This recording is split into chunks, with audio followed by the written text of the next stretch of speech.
দর্শক, এই মুহূর্তে আছি বিশ্ব ইজতেমার যে টঙ্গী স্টেশন, সেই টঙ্গী স্টেশন থেকে আপনাদেরকে এতক্ষণ পর্যন্ত এখানকার যে জুম্মার নামাজ, আজকে জুম্মার নামাজ আপনাদেরকে দৈনিক ইত্তেফাক ফেসবুক পেজে আসলে আপনাদেরকে দেখানোর চেষ্টা করেছি। আপনারা দেখতে পাচ্ছেন আজকে বিশ্ব ইজতেমার যে প্রথম পর্বে যে শুক্রবার জুম্মা নামাজ ইতিমধ্যেই শেষ হয়েছে এবং ভিতরে জায়গা ধরে না দেখে তার জন্য কিন্তু বাহিরে মুসল্লিরা যে সড়কটি দেখতে পাচ্ছেন সেই সড়কে কিন্তু জুম্মার নামাজ আদায় করেছেন, সেটি আপনাদেরকে দৈনিক ইত্তেফাক ফেসবুক পেজে সরাসরি দেখানোর চেষ্টা করছি।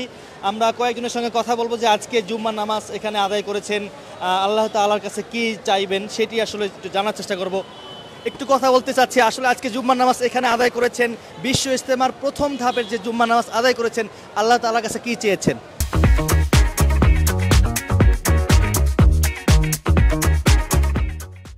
আল্লাহর কাছে ভালো জিনিস চেয়েছি, অনেক কিছু আশা আসে মনের, সবগুলো চেয়েছি। আল্লাহ যদি দান করে খুশি হব অনেক। আজকে বিশ্ব ইজতেমা এসছেন, জুম্মার নামাজ আদায় করেছেন, প্রথম পর্বের জুম্মার নামাজ আদায় করেছেন, এই বিষয়টি আসলে আপনার কাছে কেমন লাগছে? আলহামদুলিল্লাহ, আল্লাহর অশেষ মেহেরবান। আমরা দীর্ঘ 1 বছর পর আবার এই বিশ্ব ইজতেমা 2025 পেলাম। আল্লাহর কাছে লাখ লাখ শুকরিয়া যে আমরা এই ময়দানে ঢুকতে পারিনি, কিন্তু রাস্তায় আর কি সুন্দরভাবে নামাজটা পড়তে পারছি। এবং কেন ঢুকতে পারেননি? আসলে ভিতরে আর কি একাধিক অনেক মানুষ থাকার কারণে, প্রায় লক্ষ লক্ষ মানুষ থাকার কারণে আমরা ভিতরে ঢুকতে পারিনি, তাই আর কি আমাদের রাস্তায় ভিতরে নামাজ পড়তে হলো। তো আল্লাহর কাছে দোয়াতে চাইলাম যে আল্লাহ তাআলা যেন আমাদের এই 2025 বিশ্ব ইজতেমা সফল করো। আমরা এক বাবুর সঙ্গে কথা বলবো, তিনি আজকে এখানে এসছেন তার বাবার সাথে, তার নানার সাথে এসছেন। আসলে একটু কথা বলবো যে এখানে জুম্মা নামাজ আদায় করেছেন, বিশ্ব ইজতেমার প্রথম পর্বে জুম্মা নামাজ আদায় করেছে, আসলে এখন তোমার কাছে কেমন লাগছে? আলহামদুলিল্লাহ ভালো লাগছে। নামাজ ভালো লাগছে। কার সাথে এসছো? আমার নানা ভাই। হ্যাঁ নানার সাথে আসছো? জি। আল্লাহর কাছে কি দোয়া করছো? আল্লাহ যেন আমাদের বিশ্ব ইজতেমা সুন্দরভাবে পরিচালনা হয়, আলহামদুলিল্লাহ দোয়া করবেন আপনারা সবাই। আপনি এখানে জুম্মা নামাজ আদায় করেছেন, নাতিকে নিয়ে এই বিষয়ে আসলে কেমন লাগছে? আলহামদুলিল্লাহ, আল্লাহ যেন আমাদেরকে এই বিশ্ব ইজতেমা সুন্দরভাবে পরিপূর্ণ হওয়ার তৌফিক দান করে। আলহামদুলিল্লাহ, আল্লাহর কাছে এটাই প্রার্থনা করছি ইনশাআল্লাহ। আসসালামু আলাইকুম। আমরা এক বৃদ্ধ লোকের সাথে কথা বলবো। আজকে জুম্মা নামাজ আদায় করেছেন, কেমন লাগছে? আসলে এখানে এসেছেন, জুম্মা নামাজ আদায় করেছেন। ভালো হয়েছে ইনশাল্লাহ, আলহামদুলিল্লাহ। নোয়াখালী থেকে আসি আজকে কারো ফার্স্ট টিভে আই, ওই রিয়ার বাসা আছে, আই মাঠে যায় নামাজ পড়ে আসি, আল্লাহ বুঝেন নি। একটু কথা বলতে পারি আপনার সাথে? আসলে আজকে জুম্মা নামাজ আদায় করেছেন, বিশ্ব ইজতেমায় প্রথম জুম্মা নামাজ। জি আলহামদুলিল্লাহ, খুবই ভালো। কি দোয়া করেছেন আসলে আল্লাহর কাছে? আল্লাহর কাছে দোয়া করেছি আল্লাহ জানি এই বিশ্ব ইজতেমা সারা জীবনের জন্য থাকে, কোনো নষ্ট না হয়, আর সবাই যেন এখানে নামাজ পড়তে পারে, কোনো বিশৃঙ্খল সৃষ্টি না হয়। ইদানিং ধরে আমরা দেখেছি জুবাইর অনুসারী এবং সাত অনুসারীদের মধ্যে একটা দ্বন্দ্ব রয়েছে, এই বিষয়ে আসলে আপনি কিভাবে দেখছেন এই বিষয়টা? এই বিষয়টা তেমন ভালো না, তবে আমি এইসব ব্যাপারে বলতেও পারি না, বুঝিও না, বুঝছেন। কারণ আপনি কি চান যে এই দুই গ্রুপ এক হয়ে যায়, এরকম চান কিনা?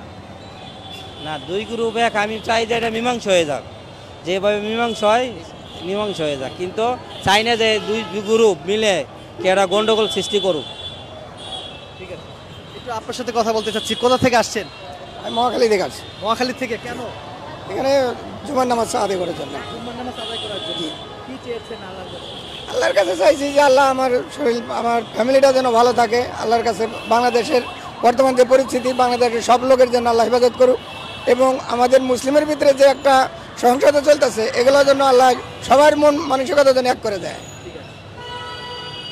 দর্শক, এই মুহূর্তে আমি রয়েছি টঙ্গী স্টেশন, বিশ্ব ইজতেমার পাশে যে সড়কটি রয়েছে, এই সড়ক থেকে এই দৈনিক ইত্তেফাক ফেসবুক পেজে সরাসরি যুক্ত হয়েছে। আপনাদেরকে দেখানোর চেষ্টা করেছিলাম কিছুক্ষণ আগে বিশ্ব ইজতেমার প্রথম ধাপের প্রথম জুম্মা নামাজ আদায় হয়েছে।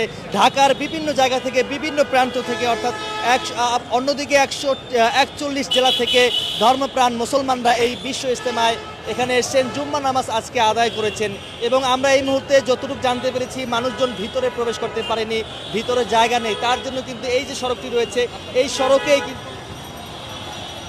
এই সড়কে কিন্তু তারা জুম্মার নামাজ আদায় করেছেন। আমরা একজনের সঙ্গে কথা বলার চেষ্টা করব। আজকে জুম্মার নামাজ আদায় করেছেন বিশ্ব ইজতেমার প্রথম ধাপে, আসলে কেমন লাগছে? জি আলহামদুলিল্লাহ, খুব ভালো লাগছে যে আজকে আল্লাহ তাআলার কাছে দোয়া করেছি যেন সকলকে যারা দুনিয়া ছেড়ে চলে গেছে তাদেরকে নাজাত দান করে, আর যারা দুনিয়াতে বেঁচে আছে সকলকে সুস্থতা দান করে এবং সকলের ব্যবসা বাণিজ্য বরকত দান করে এবং সকলে সুস্থভাবে ভালোভাবে চলতে পারে, থাকতে পারে। এই সড়কে কেন নামাজ পড়েছেন? ভিতরে চুল পরিমাণ জায়গা নাই, ভেতরে যাওয়ার মতো পরিস্থিতি নেই, তার কারণে আমাদের সড়কে নামাজ পড়তে হয়েছে।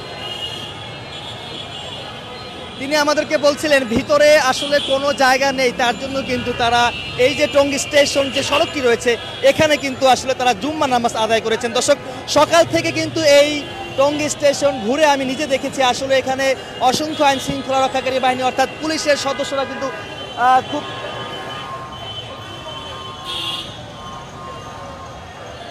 অসংখ্য আইন শৃঙ্খলা রক্ষাকারী বাহিনী অর্থাৎ পুলিশের সদস্যরা কিন্তু খুব কঠোর অবস্থানে রয়েছেন। এখানে যদি একটু বাহিনীর দিক থেকে যদি আপনাদেরকে জানাই, পুলিশ সদস্যরা রয়েছেন, র্যাবের সদস্যরা রয়েছেন অর্থাৎ এবং ডিবির সদস্যরা কিন্তু এখানে রয়েছেন। কেউ যেন এখানে বিশৃঙ্খলা সৃষ্টি করতে না পারে, কেউ যেন চুরি করতে না পারে, তার জন্য কিন্তু এই গাজীপুর যে মেট্রোপলিটন বা মহানগর মেট্রোপলিটন তারা কিন্তু গত 2-1 দিন ধরেই কিন্তু তারা এখানে খুব কঠোর অবস্থানেই রয়েছেন।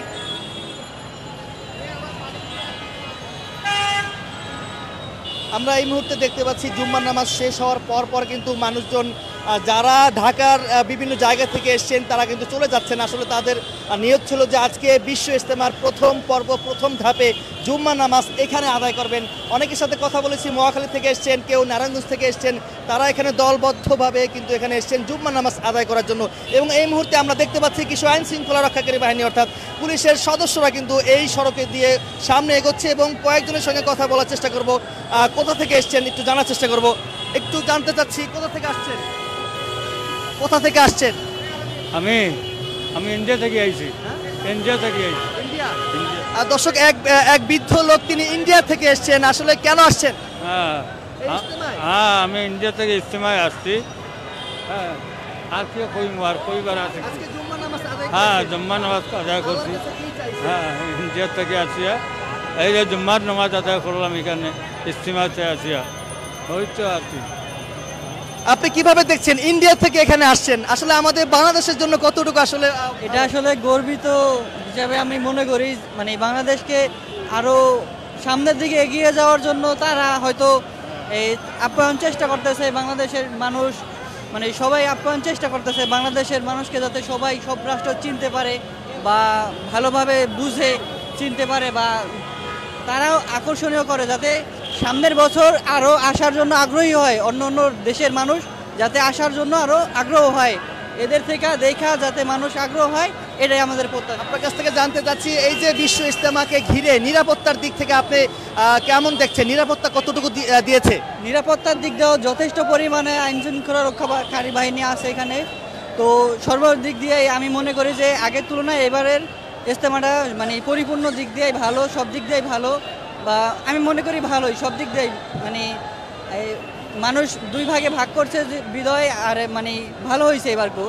মানে গত বছরও মনে হয় মানে মানুষ ছিল, কিন্তু এই এত পরিমাণে যে মানুষ হবে তা আসলে কল্পনা মানে অবাক। দুইটা ভাগ করছে, তারপরও মানুষের মানে প্রচুর মানুষ।